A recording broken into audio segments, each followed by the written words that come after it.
શ્રીહરિએ વડતાલમાં સંતોને વેગ શીખવતા કહ્યું, વિવેક શીખવતા. ભગવાન ગર્વગંજન છે. એનો ખોરાક બીજો નથી. જેની મતિ સંત હરિજનમાં જેવી હોય તે ભગવાન તેની પણ કરી દે છે.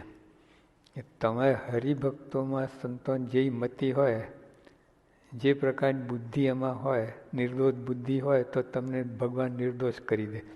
એમાં દોષ બુદ્ધિ હોય તો દોષ આવે. જેની મતિ સંત હરિજનમાં જેવી હોય તે ભગવાન તેની પણ કરી દે છે. જો તે સંતો ભક્તોમાં નિર્દોષ બુદ્ધિ રાખે તો ભગવાન તે નિર્દોષ કરી મૂકે છે. દોષ ગ્રહણ કરતો હોય તો તેનો બધા દોષ આવીને વસે છે. લો, એટલે મેન છે ને તે બાજુમાં જ છે. બાજુમાં લાભી દર્શો કરવાનું નથી. અહીં સુધી અહીં સુધી પહોંચવાની જરૂર નથી. બાજુમાં જ છે. તો હા, ત્યાં દ્રષ્ટિ કરો. એની સાથે કેમ તમને છે કે તમે બે સંતો હરિભક્તો સામસામ મળે ને તર વિચાર કરો કેવો પ્રતિભાવ ઊભો થાય છે અંદર. જો બરોબરી હશે ને, એક સામે મળશે ને, અંદર એલર્જી થશે, આમ કંઈક આમ અસુખ થશે. અસુખ, હા, એ ખોટું છે. સત્સંગ બરોબરી જોઈએ જ નહીં. હા, એ તો બધું બગડા છે. બરોબરી છે ને એ રીતે મંદિરનું બગડે, સંસ્થાનું બગડે, બાપાનું બગડે. તમારે બે બરોબર પણ આ લોકોને ઇફેક્ટ થાય છે. તમે બે હોય ને પછી તમે પોતપોતાની ઓલાની વિરુદ્ધમાં જ તમે બોલવાના. ઓલે કંઈ આમ કરું તો કંઈ આમ કરવું છે. ઊંધું જ બરોબર. પોતાનો આઈડેન્ટિટી સ્ટેમ્પ કરવા જાય, પોતાને છાપ પાડવા જાય. ભગવાનની છાપ પાડો, બીજું બધું મૂકી દો, નમી દો. હા, હવે સ્વભાવ મૂકી દો. આટલું જ બગાડે. તમે બધી રીતે સારા છો, બધી રીતે ખૂબ સમર્પણ છે, સંસ્કારી છો, નિષ્ઠાવાન છો. જો પ્રમુખ સાહેબ તો બીજા કોઈ ગુરુ તમને ખપશે જ નહીં. બોલો,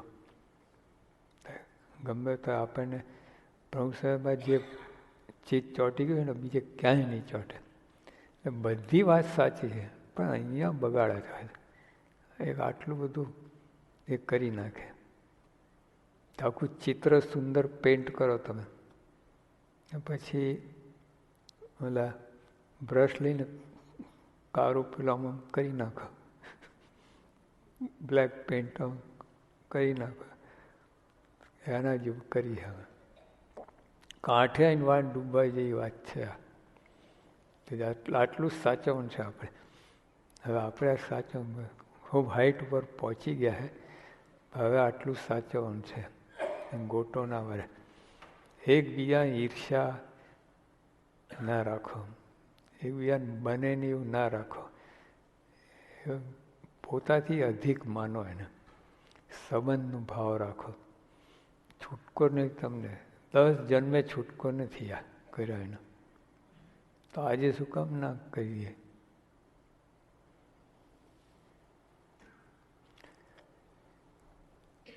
ભક્તમાં દોષ ના હોય ને દોષ જુએ તો જોનારને અંતરમાં સુખ રહેતું નથી. લો, ભક્તમાં દોષ ના છતાં ઉપજાવી કાઢે ને એવી રીતે બીજાને વાત કરે ને અને દોષિત જ ઠરાવે.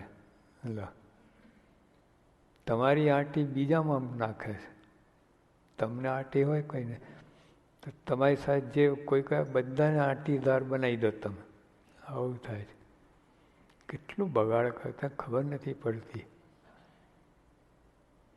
ને પછી સંસ્થા સત્સંગ સ્થાન હોય તમારો એ તો ચેક કરતો જ નથી. આઈ એમ ઓલ રાઈટ બસ. ચેક કરીને ખબર પડે. હજુ મારે જ એવું થયું હતું. આ તો આપણે મશીન આવેલું ને અમદાવાદમાં, ઓલું પેલું શું કે ટ્રેડમિલ. તો પછી ઈશ્વર સ્વામી મને કહ્યું કે હવે પ્રસાદ કહે ચાલો કે એમ નહીં કે થોડું એના ઉપર ચાલો. ઘણા કાંઈ જરૂર નથી આમ તેમ. ગયા તો હાથી નીકળ્યા, ઉંદર નહીં. 5 બ્લોક હાર્ટ. એટલે પ્રમુખ હેલ્થ કરે છે, હું તો એમાં મારા માટે જ ખુલી લીધું. કેમ કે જો આ ના પડે તો હું જોવાનું જ નહોતો, ચેક કરાવવાનો નહોતો. પછી એકદમ હેવી અટેક આવત, કેવું છે બધું. ચેક કર્યું તો ખબર પડી ને, કાંઈ ખબર ના પડે. એવું છે આ. હા, ચેક કરો ને તમે. જો કથાર્થ થઈને વિચારજો તમે ખરેખર આ બધું છે મારામાં છે, બરોબરિયાપણું છે મારામાં, ઈર્ષા છે કોકો પર, કોઈનો અભાવ વર્તે છે, અંદર અવગુણ આવ્યા કરે છે. તપાસ કરવી પડશે સિરિયસલી. અહીંયા સુધારો કર, કરોડ વર્ષનું તપ ને ધ્યાન આવી ગયું અંદર. હા, બધું અંદર આવી ગયું, કરોડ માળાએ આવી ગઈ. જો પોતાના દોષ જોનારને કહે ને ભગવાન કૃપાએ તારે પોતાના દોષ સૂજે છે. શ્રીજીમાં જ કહ્યું, તુલસીદાસે કહ્યું, જબ હોત પ્રભુ કૃપા તબ સૂજત અપના દોષ. એટલે આપણે મોટા છીએ માની ના લેતા. બરાબર છે, ખોટા નથી તમે, પણ મોટા છે એ પણ વિચારો કરજો.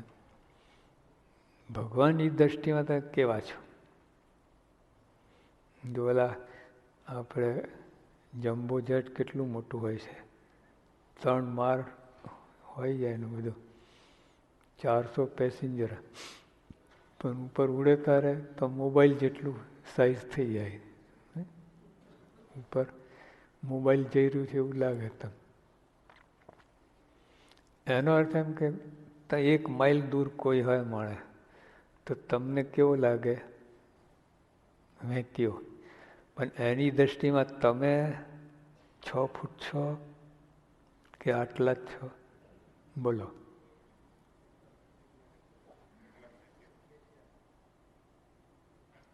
તમે જેમ એને નાના જો તો ઓલો તમને નાનું જ જુએ છે. હા, એમ ઇંગ્લિશમાં કહેવત છે, to be little is to be little. To be little એટલે કોઈને નાના તમે સમજો ને તો તમે જ નાના છો. હા, આ લોકમાં છે. આ બહારની તો ક્યાં વાત છે સત્સંગની, આ લોકમાં આ કહેવતો છે બધી. To be little is to be little. ઓલા સાથે છે બી લિટલ, અને અહીંયા અલગ અલગ છે, બી હાઇફન લિટલ. કોઈ નાના સમજો જ નહીં તેમ. બીજા નાનો સમય પોતે જ નાનો જ છે. બહારના લોકો કહે છે, લોર્ડ ચેસ્ટરટન બોલ્યા છે આ વાક્ય. બોલો.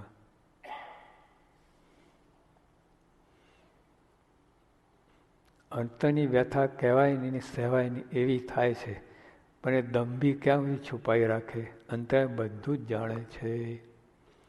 વગર અગ્નિએ તન બળે છે.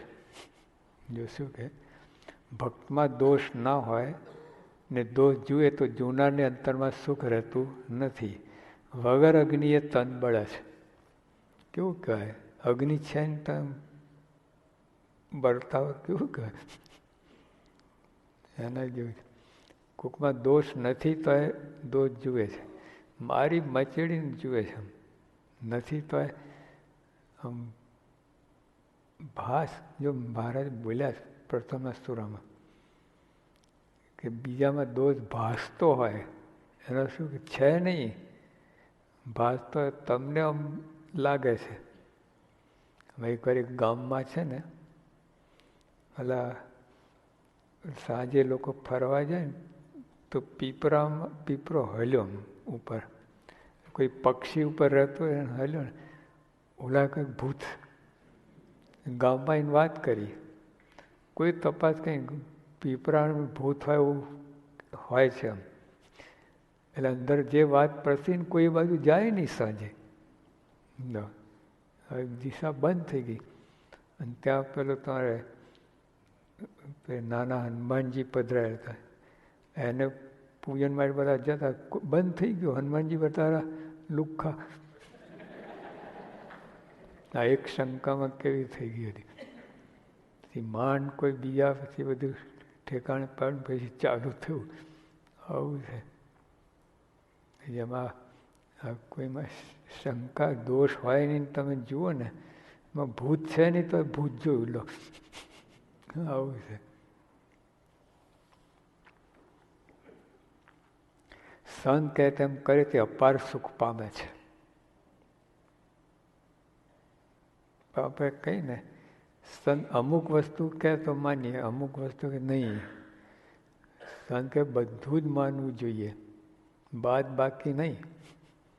આપણે જે ગમે માનીએ, ના ગમે બાયપાસ. આવું છે. ના ગમે આ જ છે. યોગી અપ્પા બોલ્યા, મહેરવાની પ્રાર્થના કઈ રીતે શરૂઆત કરી બાપા? હે શાસ્ત્રી મહારાજ, ત્યાં કસણીમાં હંમેશા રહેવાય.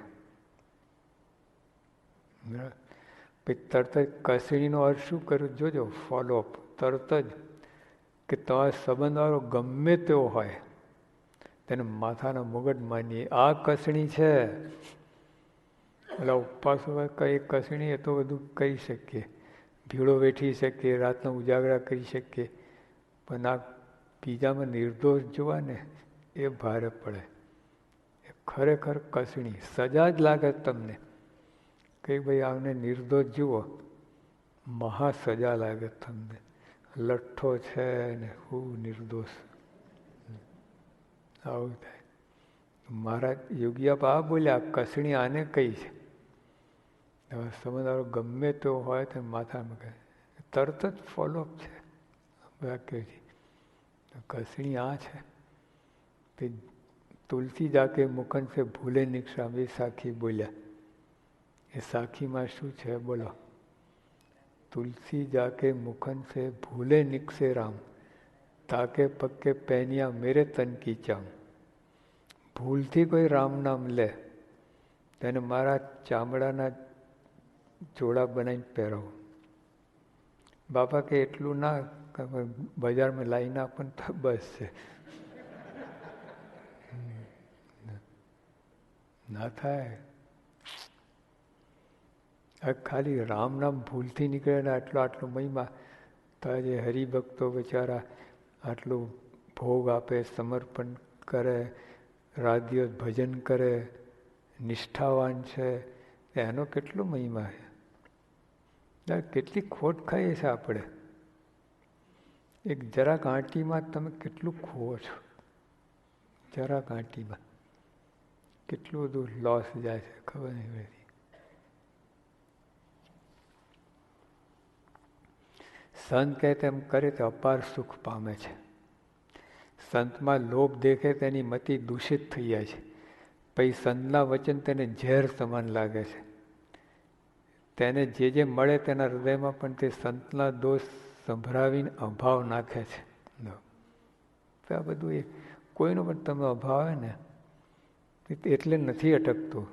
બીજા 5 જણ ત્યાં નાખ્યાના રહેતા જ નથી. જોજો તમે તપાસ કરજો. ત્યાં સુધી યોગી આબા કે જ્યાં સુધી અભાવ ના લે ને તો એને મજા ના આવે. ખડ જબ ખણે ને મજા આવે એમ, અભાવ લીધા પછી એને શાંતિ વરે. ખોટું છે હજી, રોંગ છે બધી. સહેજાન સ્વામી મહારાજની જય.